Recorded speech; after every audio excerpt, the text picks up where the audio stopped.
back to the Storm Cellar, everybody. Brad and Ray are here to recap games 5 and 6 of round 1, and the Hurricanes are off to round 2 against the Tampa Bay Lightning. How you feel about that, Ray?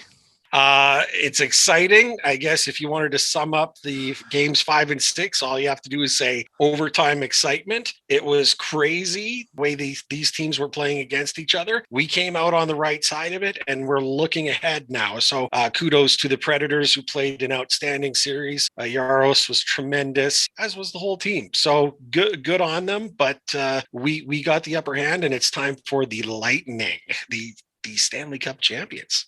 So we're not going to go too far into a recap, folks, because at this point you've probably gone through, you've probably looked at the video a couple of times, you've seen the other recaps, but 4 overtimes, I mean, that's a big deal. The Hurricanes might be a little tired. By the same token, it's the playoffs. You got to come when called, so. No question. And Nedeljkovic saved our arse as much as, Jacob Slavin.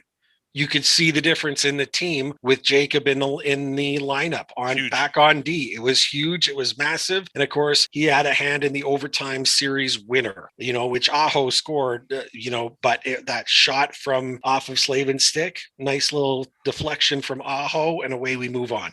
We mentioned secondary scoring, including their defense had to get in there. And then Hamilton figures in big in the last couple of games. He had been called out by the fans, but I really think he came through huge in the clutch.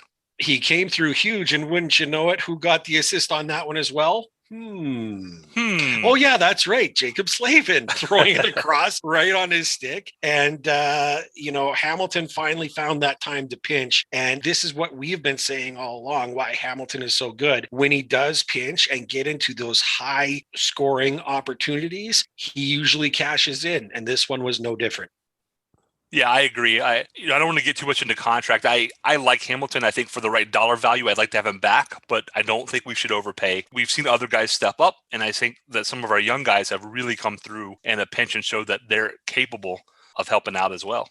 Well, and you pointed out on one of the earlier podcasts that, having Hamilton would be great, but he's going to earn the next contract by the way he plays in the playoffs. And he came up with a big goal for us against the Predators.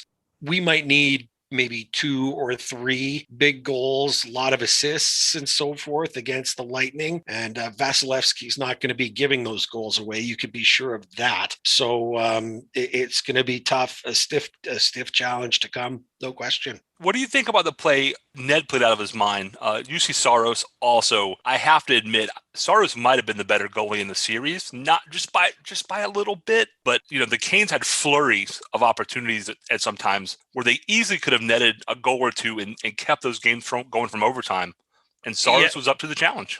I will say this: Saros was the better goaltender, if only because Nedeljkovic had those few goals where you could see his rookiness coming through, the opportunities where he failed to freeze the puck or gave up a little bit too juicy rebound or made that opportunity to play the puck. He loves to play the puck, and he made some relatively poor decisions on how he got it out. And those were always capitalized on by the Predators, right? Whereas Saros didn't really give you too many opportunities. He didn't make many mistakes. He just got beat on good goals, on great shots, and so you really couldn't point the finger at Saros by an eyelash over top of Nedeljkovic, frankly, as far as goaltenders go. But that doesn't mean that Ned played terribly. He made some 10 bell saves that were just, he had no business making, and he kept the Canes in the series. He got them the win. He earned the opportunity to start against the Lightning.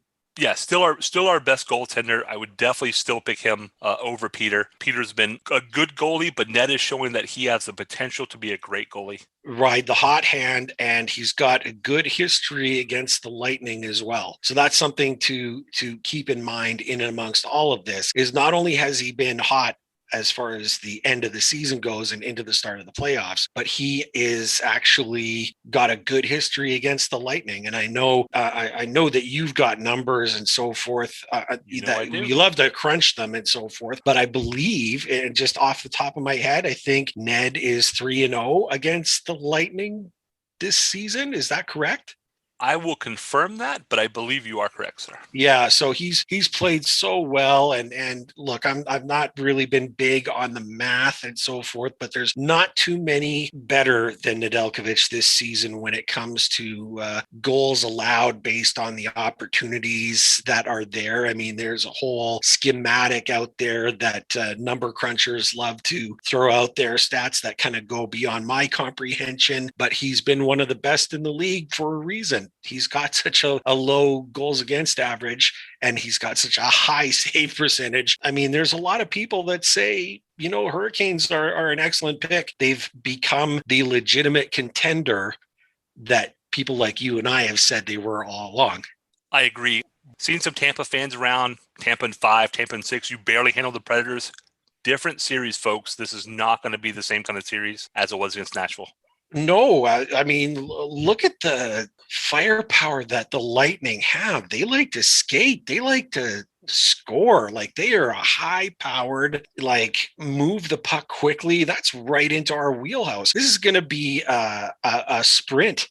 You know what I mean? Like this is Yes. not going to be, they're not going to be clogging up center ice, and they're not going to be making sure that they've always got one forward back with the D to make sure that they're locking things down. That's not the way Lightning play. Lightning like to score, and rightfully so. They've got a lot of great scorers. I'll tell you, Point is a guy that scares the crap out of me. I got to tell you, he is fierce and opportunistic, and he's always there. I think he was the leading point getter last season. Like Point was just racking him up, and he can do it again too. So we need to find, of course, Kucherov. I mean, there's him absolutely that you got to worry about. And Steven Stamkos, the captain. I mean, come on. Like, they're two completely different teams with the same caliber goaltender, though. Because Saros is great. Yep. Vasilevsky, look at him. I mean, we're not getting a weaker goaltender as the challenge. I mean, this is going to be outstanding hockey. I can't wait. You're right. So I'm going to back us up for half a second because I do have a couple numbers here. Sure. Okay. I asked you this, I think, in episode 2. I'm going to ask you today, what do you think the Predators' power play percentage was, not including the 2 5-on-3 goals? When the 5-on-4 power plays, what do you think their percentage was against the Canes in that series? Their power play might have been like not even 10%, like 8%. Way too high, Ray. You're not going to believe this number. 3%. Like, see, that's what special teams are supposed to be for your team. When you can kill off 97% of the penalties that you take, you're on your way. Like, you're on your way. I'm not encouraging the Hurricanes to take bad penalties so that we can display the prowess of the penalty kill, but you need to know it's going to be there when you need it. And clearly, only like 3%. Yep, they went 3 for 26, and 2 of those 3 power play goals were 5-on-3. That's amazing. Wow.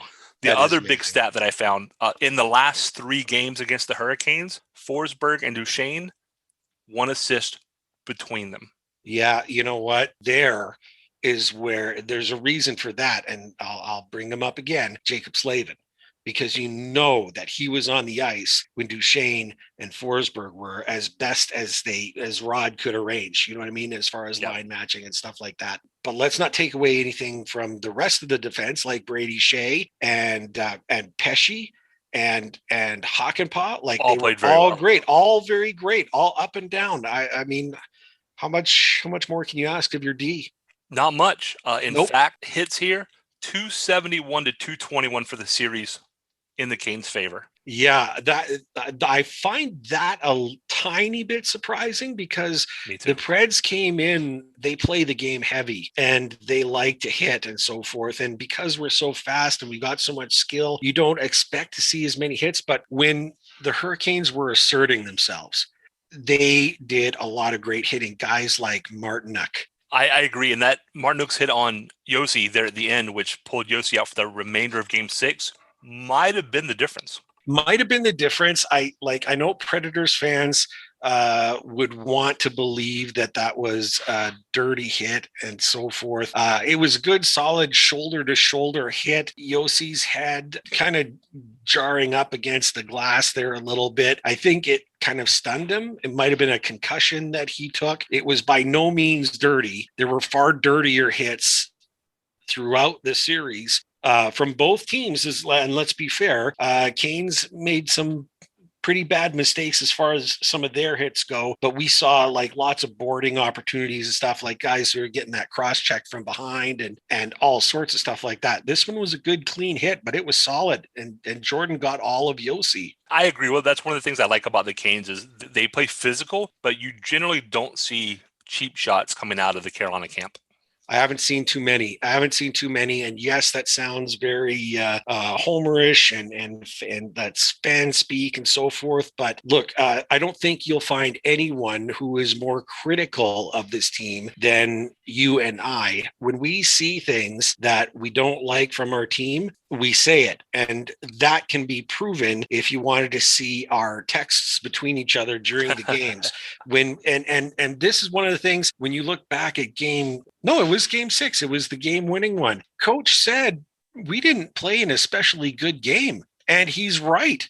I was very critical of this team. They didn't really show up and assert themselves like the better team that they were until the third period. And when they did, they dominated. And that's what you kind of expect from them now. You got to give some credit to the Preds. We're taking the Hurricanes out of their game, so to speak, but there were some really sloppy plays in the back end. They couldn't get the puck out of their end of the rink. They just struggled, and that was part the Predators' experience and their aggressive play, and another part where we were just making terrible passes to no one or fanning on stuff. The word exit is ringing through my eyes and ears, because Amen. Those are the texts, that you were sending me. Exit the other one, Ray, for me is if there was another drop pass to a Preds player, I was going to break a window. I was upset. I think you knew that. Yeah, we were both really upset, and it was nice to have that reaffirmed by the coach. We can be critical as fans, and maybe you and I don't have the hockey acumen that people like Rod Brindamore do or whatever, but he saw and was stating clearly what you and I saw. And it's okay to cheer for a team, but it's also okay to be realistic about your team as well. Right. We're not here to criticize. I don't think that's not part of our show. We're not just going to lay into somebody, but fair criticism. I'm a realist at heart, and I'm going to tell you what I think. And the Hurricanes beat the Preds in Game 6, playing 25 minutes of hockey. Tops. That's just what it is. It was tops 25 minutes. And I mean, that says in a way, if you look at it, that says a lot about how great this team is, because when you can get away with playing 25 minutes and win a series, that says something about the talent that you have. Coach Brindamore made that point after the series as well in the press conference, where he said, these guys just always seem to find a way. We can play terrible and somehow we are still in the game and we find a way to make it through. That is resiliency. That is the belief in each other. That's what they have, and they're able to turn it on. Now, in no way, shape, or form against the Tampa Bay Lightning are they going to be able to win games by playing 25 minutes. Not at all. And they have to do what Rod has imbued into this franchise since he put on skates for this team, which is you give your everything every second that you're on the ice. And if you're putting in that kind of work ethic, we're going to be just fine. I was going to say, the good news for Hurricanes fans is if anybody's worried seeing the Preds series, those last 25 minutes should tell you how good this team is and that they can skate with Tampa Bay.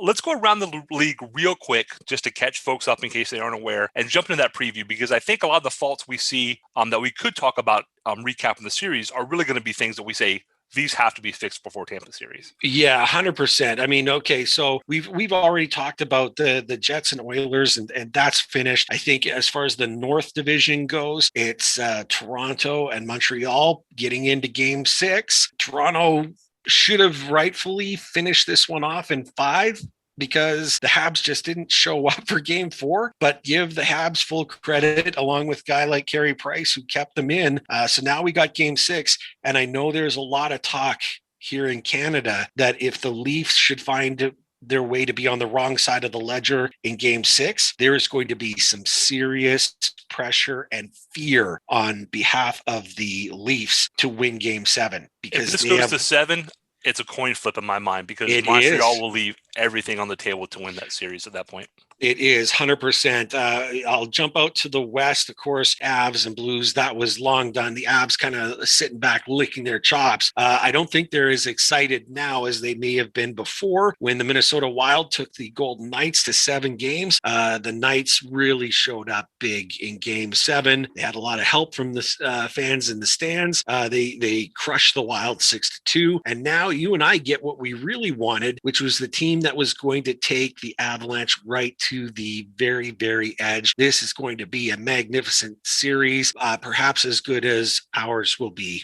There's no question. Avalanche and Knights, it's going to be fun. You're going to want to set your alarm so you can watch these games because they're going to be late nights, folks. But go Knights, go! 100%, yeah, and make sure it's seven games, please, and at least a few dozen overtime. That's all we're asking. Yeah. in the East, the Isles finish off the Pittsburgh, which I couldn't believe.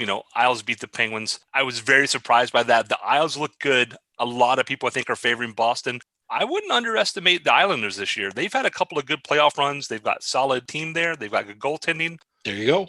All right, Tampa Bay, we just mentioned they're a run and gun team, as are the Hurricanes. The biggest things that I see adjustment-wise, Paquette sounds like he's going to be back for the Hurricanes. Nino left the ice earlier today, a little early. Rob put out a statement saying he didn't think that was going to affect anything, so it looks like this isn't an injury. It'll be just a minor tweak. So it looks like we're going to have Paquette back on the ice if we need him. Does he go in for Lorentz maybe or somebody else? Because I really think we could use Paquette's game against his former team.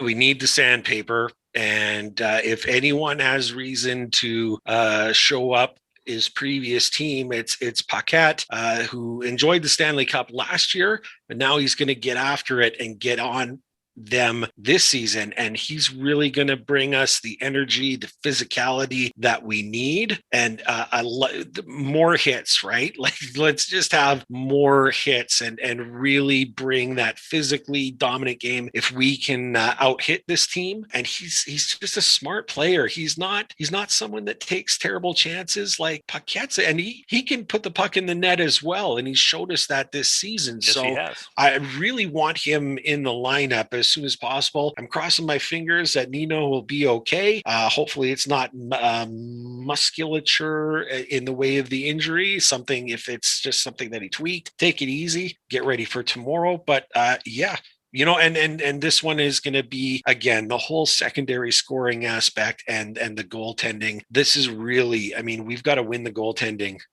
No question, or it's going to be a rough go. Vasilevsky's a tough customer. He's, a tough nut to crack there. In my mind, the keys for the Canes are they got to get rid of the slow starts to the periods. You cannot give up a goal in the first 2 minutes of a period anymore. That needs to be done, Canes. You guys have got to come out firing on all cylinders from the drop of the puck. Yeah, playing from behind against the Lightning is just not going to work. Now, we've said before, it doesn't seem like there's really any realistic deficit that the Hurricanes can't overcome. They always have the firepower to get back into a game, but let's not test that theory. Let's not, like, those early minute goals, first shot going in, like, that's difficult to, get at. Like, let's be ready to go the first time you drop the puck, in the first period. Let's get at it. No more early or late goals, too. Foot on the gas right from the get-go. 100%. Along with that, you mentioned exit. I think I texted that word to you about 1,000 times the other day. They better do it smoothly. Exit the zone. Yeah, and they better do it smoothly, because it's one thing to just get it out of your zone into the neutral zone, right? It's another to do so with speed and crispness so you can go on to the attack, right? Mm-hmm. Like, just barely surviving the offensive push. That's going to wear out your D. I'd rather let's be moving forward. It starts with winning the draws and then moving the puck out. Okay. They may get a shot on net and so forth. If it's deflected away, find those 1-2 passes and out. 1 or 2 passes and out. If you go back and watch that Predator series, a number of the Predators' gold came on failed clearing attempts. They couldn't exit the zone. You get tired, you make a silly mistake, pucks in the net. I can think of 3 or 4 off the top of my head. Yep. Any of those don't go in, we don't have 4 overtime games in a row. So I think that's a huge part of what the Canes need to work on. Run and gun style, the kind of the last thing that I think about in terms of this series. Special teams we've talked about. Special teams always seems to play into these. Tampa's power play against Florida, 42%. They are not going to Yikes. do that against the Canes. If they No, do, the they're series is over. But yeah. I have faith in our defense. They're not going to do that. I know people have been pushing, well, Tampa's going to win. Look at their power play against Florida. Florida's PK is not the Canes' PK. They are not going to get those kind of shots off because, quite frankly, Florida was having goaltending issues. They just Yeah. weren't up to the task. They weren't up to the task, and for anyone who's pointing to that and saying that the Lightning's power play is so strong, like and they show that number 40 some percent, you guys seem to forget the Hurricanes had not only the one of the best power plays in the league, they also had one of the best penalty kills in the league. And they did it all against teams as great as the Lightning, as Florida. Like these weren't slouches that they were running their penalty kill numbers up on. They were doing it against all of these teams. So they've been doing it all season long. And again, we go back to the whole way the format and the season was played. The Lightning know pretty much everything they need to know about the Hurricanes. Hurricanes know everything they need to know about the Lightning and what to expect, with the exception perhaps that Kucherov was not in the lineup all season long, and now he's there for the playoffs. The same can be said though for Teravainen. Teravainen missed a great deal of time against the Lightning, and so those two, kind of even themselves out. It's going to be execution. Whoever goes out and does and I mean, how cliche is that? But it is It's it true. is what it is. It's total execution. We know what they're bringing to the table. They know what we're bringing to the table. Here it is. Who's going to come out strongest? Who's going to do what they need to do to make it work? Our penalty kill has been so great. To dismiss it like that is, talk of a Stanley Cup champion fan who loves their team Correct. and believes in That's them. not a good And analyst. That's a fan speaking from the heart. well, they should. No, and Sure. no, Oh yeah, that's not no meant trouble to with that. discredit. Yeah, no trouble with that at all. Like, I love it. This is what fans do. They talk up their teams. They love it. But let's say, hey, let's hold your horses. Let's watch this one play out, because there are a lot of experts and hockey analysts out there who are looking at this series and saying, wow, watch this one. I like what you said about Kucherov. Kucherov did not play against the Canes. They haven't seen him yet. You mentioned Teravainen. If I looked it up correctly, Teravainen did not play against Tampa Bay at all this year, so they haven't seen him either. So that is going to be, I think, a great matchup. He's going to need to be up there to make this work. Yep. Everyone's going to have to be, it's going to be a tug of war, and the only way you win in a tug of war is if everyone on your team is pulling in the same direction. That's exactly how you win. If you're all pulling in the same direction, I think we got an excellent chance. It's going to be a great series, so I can't wait. Sunday afternoon, man, fired up. Great fans, and they're going to be fired up, and they've increased the number. So I think, is it going to be a sellout? They will be allowed to completely fill the PNC, are they not? Not quite. So the order from the governor, it looks like 16,000 fans. So they have increased capacity. Capacity is 18,000. So they're getting close. They have taken away the mask mandate. So Hurricanes fans, if you're going to the game, you don't have to wear a mask, just so you're aware. But I do have a surprise question for you. To circle back to Tampa for a second. Kucherov, Stamkos, they're out. They come back. What the Lightning did, totally within the rules, right? Because salary caps, for those people who don't know, salaries in the NHL end at the end of the regular season. That's why there is no cap for the playoffs. My question is it fair, or do you think the league will have to address this in the offseason? I think that's something that has to be, addressed in the offseason. It's every team is looking for an edge, and they're certainly not doing anything like the Houston Astros in baseball. They're not, there's no trash can banging. There's no buzzers underneath anyone's jerseys telling them what pitch is coming in. They're playing by the rules as laid out. And if there is something wrong with this, that will have to be addressed when when the governors get together. Yeah, I completely concur. I'm not to cut you off, but Tampa's playing within the rules. I don't like the rule. I have a lot of feeling that fans around the league that aren't Tampa Bay fans probably don't like the rule. I think they do have to address this, though. A lot of credit to Tampa. They're so good that they didn't need Kucherov all year. Yeah. But to then bring him and Stamkos back in, if there was a cap, they'd be 19 million over, which is like 20%. It's a lot. It's a lot of money. I mean, it's like having, hey, we're just going to bring in a a ringer all-star on our little league team out of the blue and just make Yeah. play. It's within the rules, but is it fair play? And in my mind, you're starting to cross that line maybe. So I do hope that they do hope to address that. Oh yeah, it'll be addressed and stuff. It's good fortune. This is how it is. They're not doing anything wrong. You can't point at them and say you're cheating. They aren't. These are the rules that allow them to do it. And any other team would do the same thing. So on to a serious topic to wrap up the episode. Being from Canada, I'll let you kind of address this, but Ethan Bear, for those folks who haven't heard, we need to talk about this. I think this is a big deal in hockey. Ray, share with the listeners what's going on and why this is something that we're going to take, 4 or 5 minutes to discuss away from the series. Okay. The very first thing I'm going to say is I am a Caniac through and through, but I stand with Ethan Bear. Same. Ethan Bear is an Indigenous First Nations player for the Edmonton Oilers, defenseman, a 5'6" defenseman, solid, could play on any team in the league, played as well as he could, even though they were on the wrong end of things. And with the Oilers getting swept out, Ethan Bear, this Indigenous player who's been on the team and played hard all season long, received some disgusting, filthy, terrible comments on social media attacking him, and it was despicable. I, for one, racism is something that I won't stand for. We as Hurricane fans know it, and we've seen it against our very own. I hearken back to Montreal and Kevin Weeks, who had a banana thrown on the ice in Montreal. Disgusting. Filthy, filthy, filthy, filthy. It made me sick to my stomach. And to him being an Indigenous player had nothing to do with the success of the Oilers. Okay. But there were people out there, and not all fans do it, but the ones that do have their little blowhorn, which is social media, and they fire these ridiculous comments out there. And I'm telling you, I'd have Ethan Bear as a Hurricane. Any team would love to have him on his squad, and we're hoping that we can put an end to this atrocious behavior. I stand with Ethan Bear. I think he's a solid defenseman, worthy of the NHL, who does not deserve to be treated the way he was. And so he made a comment after the series. He spoke about his disappointment in how the series went, but he wanted to take a stand. And well, he should.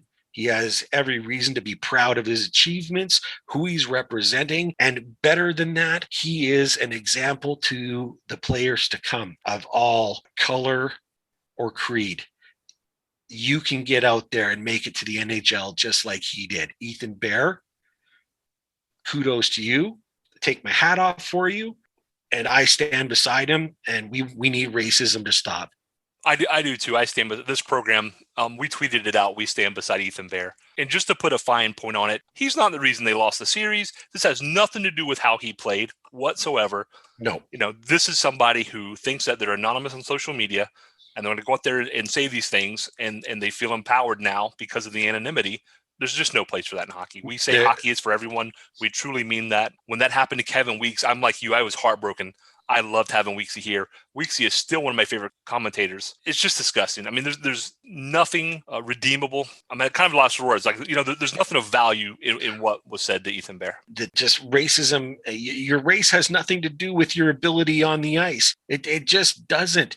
So let's knock off this crap with the racism. Okay. And I'm sorry, that's not I don't even know how to describe it. I get emotional when I think of these things. And I've never been the target of racist comments and so forth. I can't imagine what it feels like, but I certainly know that it's wrong and we need it to stop. I stand with you, Ethan Bear, and let's put an end to racism. We definitely felt that was important, folks. Hopefully you feel the same way as we do. If you don't, this is probably not the program for you, if I'm just being honest. Probably not. Our audience isn't that big, but I'll take a few fewer people if there's people who think that giving somebody, racist taunts based upon, what you feel about their lack of play or how they play a game is utterly ridiculous. Let's make it stop. To go out on maybe a brighter note, because that's a serious topic. I'm not trying to make light of it, but to wrap up, predictions for games. Let's call it 1 and 2.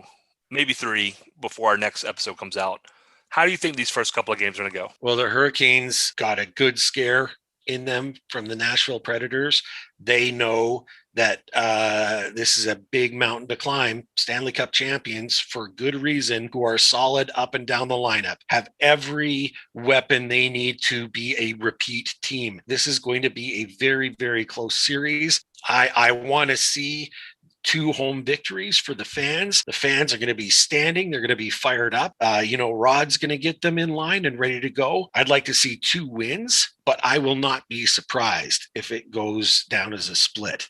I feel the same way. One I and think two. if the Hurricanes come out of Raleigh with a split, that's okay, because I think it's just going to be that type of a series. It's going to harken back to 2006, where it's just going to be back and forth until Game 7, and somebody's going to put it away. Ultimately, Canes are going to win this in 7. Yeah. Oh, yeah. Yeah. That's my pick again. I think the Canes can and will win it in 7, but it's going to be a tooth and nail series. This is going to be Can't wait. exciting. I'm Yeah, it's excited going to too. be great. So everyone, we will catch you next weekend with the 5th episode of the Storm Cellar. So until then, go Canes. Go Canes. Thank you everyone for tuning in. Ray and I greatly appreciate your support in helping us produce an informative and fun podcast. As always, we'd like to say that we believe hockey is for everyone. Whether you're a Caniac or a bunch of jerks, doesn't matter, as we're just a couple of jerks anyway. We would love to hear your questions, comments, and suggestions. We will do our best to answer anything hockey related. You can reach us via email at stormcellar97@gmail.com. On Twitter, we are at stormcellar97, and on Facebook at facebook.com/stormcellar97. Our podcast is on all major podcast apps, including Apple, Google, and Spotify. Just search for Storm Cellar or find the direct links on our Facebook page. Our intro music is Year of the Exodus by Tech Warrior. You can find them on SoundCloud. Go Canes!